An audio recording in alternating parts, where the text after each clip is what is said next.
You'll hear a telephone conversation. Now you have some time to look at questions 1 to 6.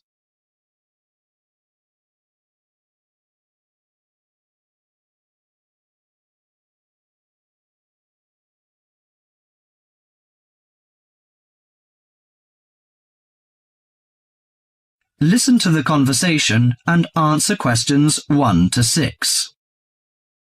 Good morning, Country Comfort Albury. Oh, hi. I'd like some information, please. I'd like to find a double room to stay for the weekend. What kind of rooms do you have? Well, we provide a variety range of accommodation depending upon your likes. The guest house room costs $45 per night. It provides air conditioning and shower, and a waterfront room costs $80 per night. It has got its own balcony overlooking the foreshore of the lake. We've got a kid. How do you charge for children? Extra bedding is available if you require that. If the kid is aged 12 and below, the cost is $10 per night for the guest house room and $15 for the waterfront room. Do you have a swimming pool, tennis court or something like that? Yes, we've got a swimming pool which is free for all the guests, but the tennis court charges $8 each hour, including the rent of rackets. How about other facilities? We provide free off-street car parking and internet access. We also installed in-house movies, but that costs $4 per hour. Oh, we don't think we need that, because of the kid, you know. We don't want him to see movies on the weekend. Well, we also offer ironing equipment in the room. That's useful, I think.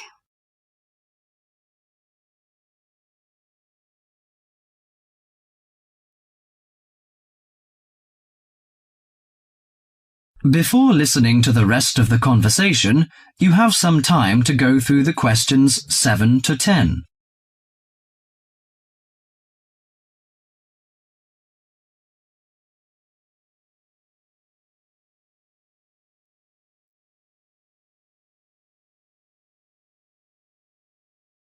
Now listen to the last part of the conversation and answer questions 7 to 10.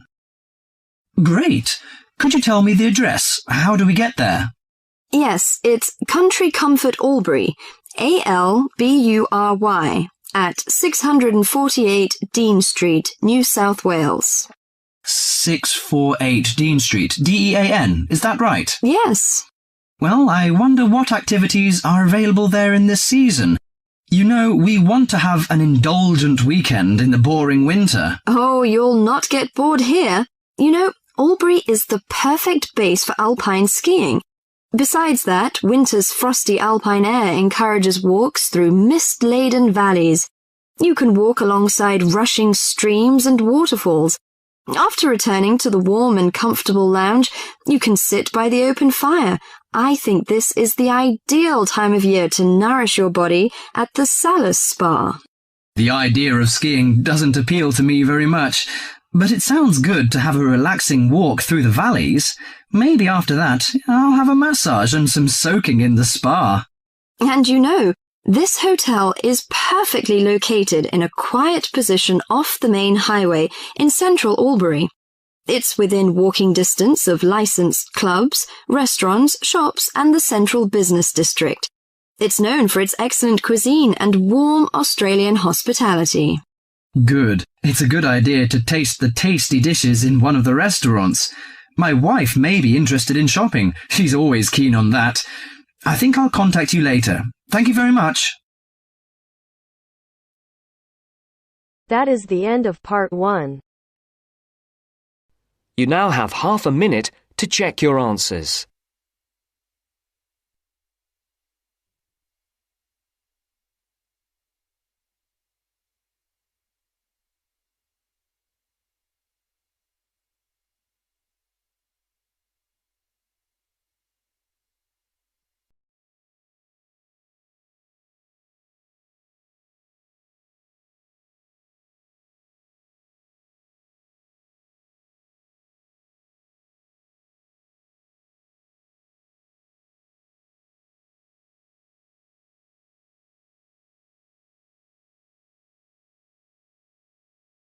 Now turns to part 2. Part 2. You are going to hear a conversation between a student and a driving instructor. First, look at questions 11 to 14.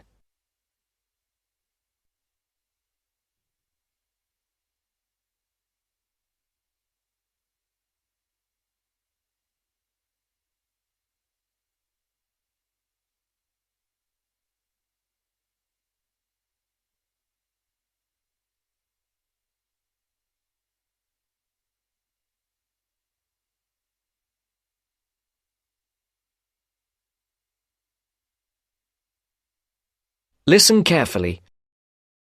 Hello, I'm going to be your driving instructor today. Are you ready to begin? Hi, hope you don't mind. It's my first time driving a car. Of course not. That's my job. I teach people like you how to become a safe and responsible driver. So let's begin. Remember, the most important rule of driving: safety first. There are some steps to follow. First, you should put on your seatbelt. You should always remember to do that.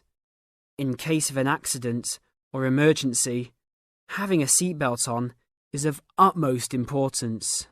Okay, I have my seatbelt on. Now what should I do? Start the car. Good. Now make sure that the steering wheel is in the proper position and that your seat is not too far or not too close to the pedals. I'm all ready to go. Should I shift into first gear? Don't forget to put the parking brake down. You don't want to drive with that up. Oh yeah, I almost forgot. If I have the parking brake on, I won't be able to accelerate. Yes, that's right. Now put the car in reverse and slowly back out of the parking space. Good. Put the car in first gear. When should I shift? Is it better to shift slowly or quickly? You can shift whenever you feel is appropriate. This means shifting should occur smoothly. Do not shift too slowly or you will stall. Shifting too fast will waste gas. Shifting is simple. Just remember to shift smoothly. To shift, you will have to push the clutch and then push the gas pedal. Before the broadcast continues, look at questions 15 to 20.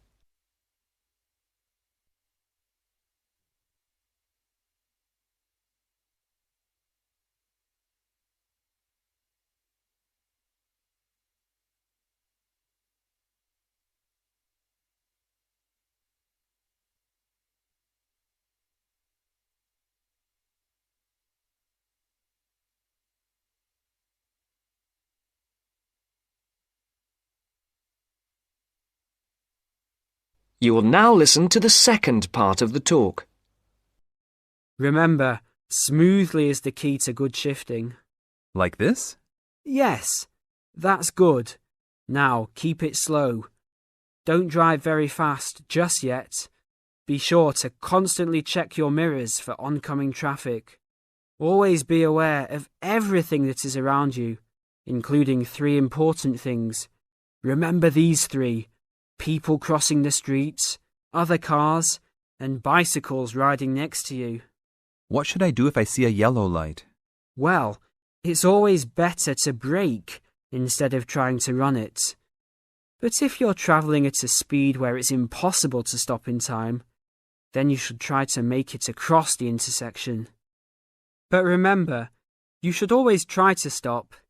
It's the safest way to avoid an accident. Even if I have to brake very suddenly? Yes, even if you have to brake suddenly. What about if a driver behind me is going a lot faster than I am? You should always be ready to move to a slower lane if a driver behind you is forcing you to go faster than you are comfortable with. Never try to speed up to accommodate a faster driver. You could risk an accident or a speeding ticket. It's better to let him go. That sounds like good advice. Be careful. There is a sharp turn up ahead. Remember to brake before turns. Otherwise, you might flip over if your speed is too high going into a turn. Got it. I know that I should always try to observe all traffic safety. That's right. If safety is not your first priority, it will make driving very dangerous for you and other drivers on the road. OK, park the car here. You did a great job today for your first day. I'll see you in 3 days. Thanks so much. I will see you then.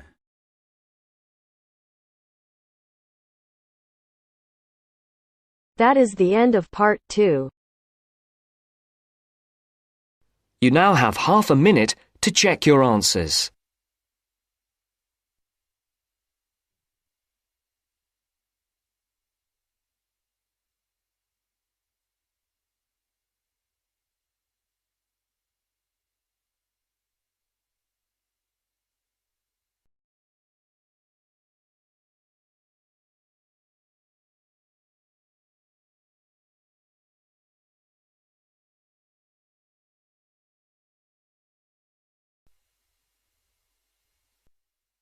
Now turns to part 3.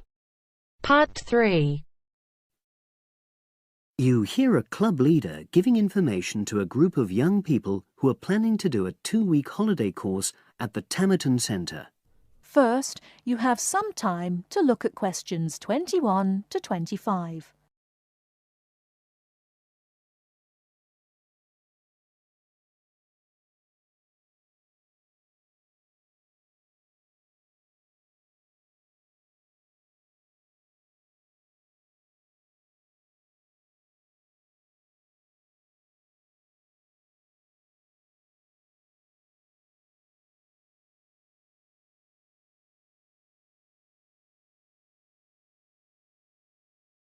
Now, listen carefully and answer questions 21 to 25. Hello, everyone. I've been asked to talk to you this afternoon about next month's trip to Tamerton Study Center for the 2-week course. Now, some of the things I'm going to say you may have already heard or read about, but I think it's important to emphasize a few key points. First of all, it's worth reminding you why Tamerton was set up in the first place, in the late 1960s. That was really before all the concern with preserving the environment, which everyone talks about these days.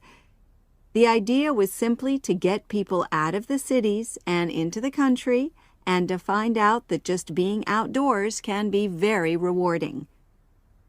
This is not going to be a holiday in the usual sense. It's called an adventure course because you'll really be stretched to your limits, but that in itself can be a positive thing. The group I took last year, for example, said that although they actually felt pretty weak and exhausted all the time, it really made them learn a lot about themselves and increased their confidence. And in the end, that's the most important thing. Now, all of you knew about policies at Tamerton before you signed up for it, so you know that in many ways it's quite old-fashioned. You don't have a lot of choice in what you do. But something which I think makes the place so special is that you get to try so many different things every day. For instance, one day you'll do climbing, and the next you'll be surveying rock pools. It's not intended that you become an expert in any of them. It's more like a taster, which you can follow up if you want. And there isn't a lot of free time. Organized activities and talks, etc., go on until 9 p.m., and lights go out at 11 p.m. There are table tennis tables with all the equipment and board games, though I have to say the pieces often go missing, so it's a good idea to take your own.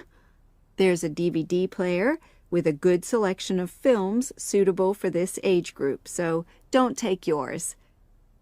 Bedtime at 11 p.m. is strictly enforced, and there's a good reason for this.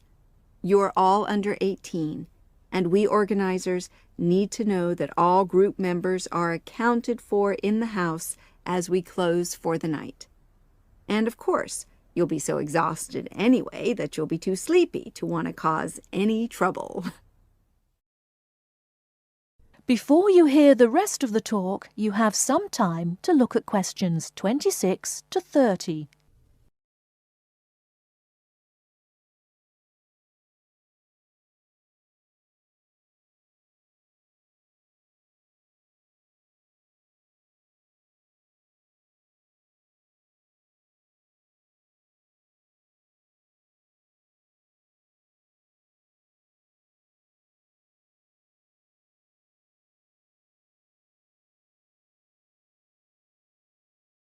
Now listen and answer questions 26 to 30.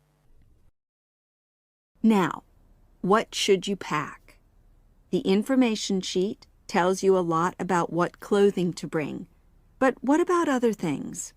Well, Tamerton House has its own small shop, but anything there is several miles away, so you won't have many opportunities for buying supplies. So in this last part of my talk, I'm going to explain what objects you should take with you to the center, what you can take if you want, and also, very importantly, what you cannot take. Several of you came up to me before this talk and asked whether you can take things like kettles or hair dryers. The answer is there are plenty of these electrical appliances available in the center, and they are of the proper voltage and are checked regularly. Yours may not be, so the rules at Tamerton say you can't bring them into the center because it's considered a fire risk. Remember, it's a very old house.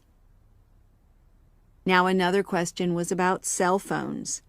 Although you definitely can't have them on during inside talks, you equally definitely need them when you're out on exercises. So they're a must, I'm afraid. Anybody who wishes to talk to me about borrowing a phone for the fortnight, please see me after this talk. Now, the weather's heating up at the moment, and you'll be outdoors a great deal. If you wear proper clothing, especially a hat, sun cream is optional. Also, they sell high-factor cream in the shop, so you don't have to take any of your own unless there's a special kind you use. Now, there's a special note about things like deodorants, which come in aerosol cans. I need to tell you that these are banned in the center because apparently they have the habit of setting off the fire alarms.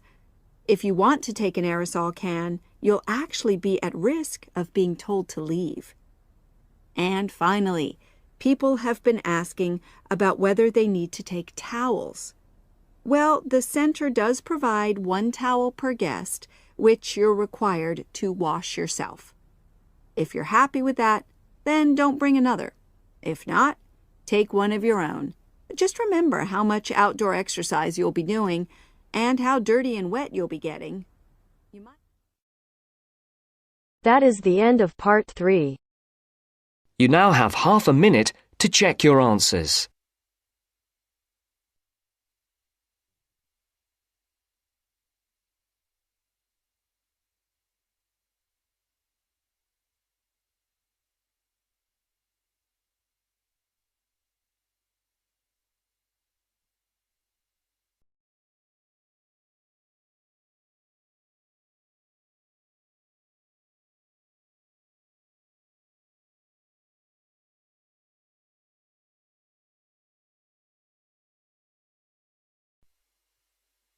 Now turns to part 4. Part 4. You're going to listen to a talk about tea in the UK. First, you have some time to look at questions 31 to 40.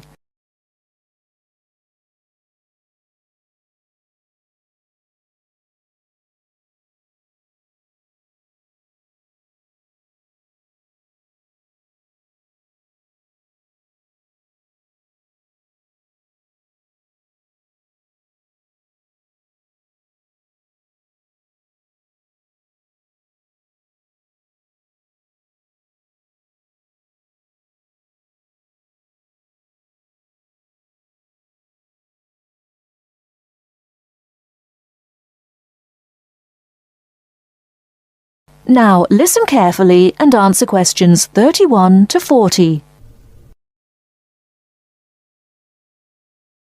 During the 1930s, there was a popular song which had the title, "Everything Stops for Tea," and to millions of British people, a restful cuppa is still an ideal way to relax for a few minutes from the rigours of the day. The English custom of drinking tea has its roots in the 17th and 18th centuries. When first imported to Britain, the exotic cha, or cha as the Chinese tea was variously called, was considered a man's drink to be enjoyed with colleagues at London coffee shops. These were popular meeting places for many walks of life: politicians, lawyers, poets, actors, and writers. Many London clubs began in this manner, and the famous Lloyd's Insurance underwriters started out as Lloyd's Coffee House. In 1706, the first coffee house that offered tea was Tom's Coffee House, owned by Thomas Twining.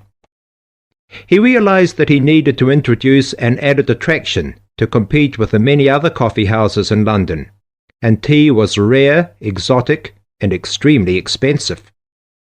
With these credentials, tea became an exclusive drink and enabled Twining to open a tea shop under the sign of the Golden Lion in the Strand. By the 18th century, the ladies of the more affluent classes were going China mad, using tea as an excuse for displaying their extravagant purchases of Chinese porcelain and Dresden tea sets. A comprehensive tea tray would consist of a teapot and stand, teacups and saucers, sugar bowl, milk jug, and basin for discarded tea and tea leaves.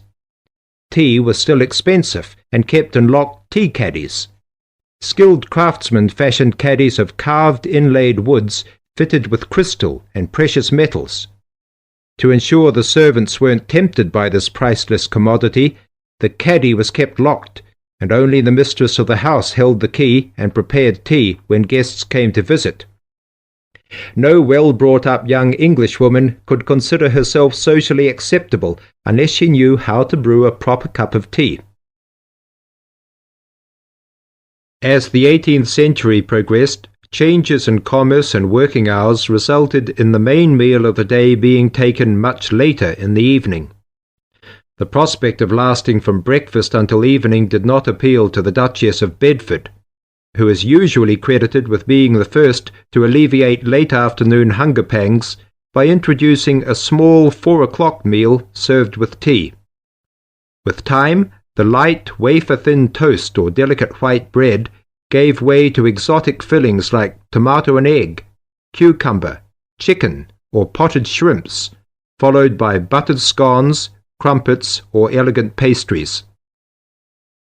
The popularity of tea continued to spread, but it was not until 1839 that the first shipment of Assam Indian tea was landed in Britain. A healthy trade with India was soon established, and tea clippers, like the Cutty Sark, now a museum in a dry dock at Greenwich, were reaching the peak of their sailing days.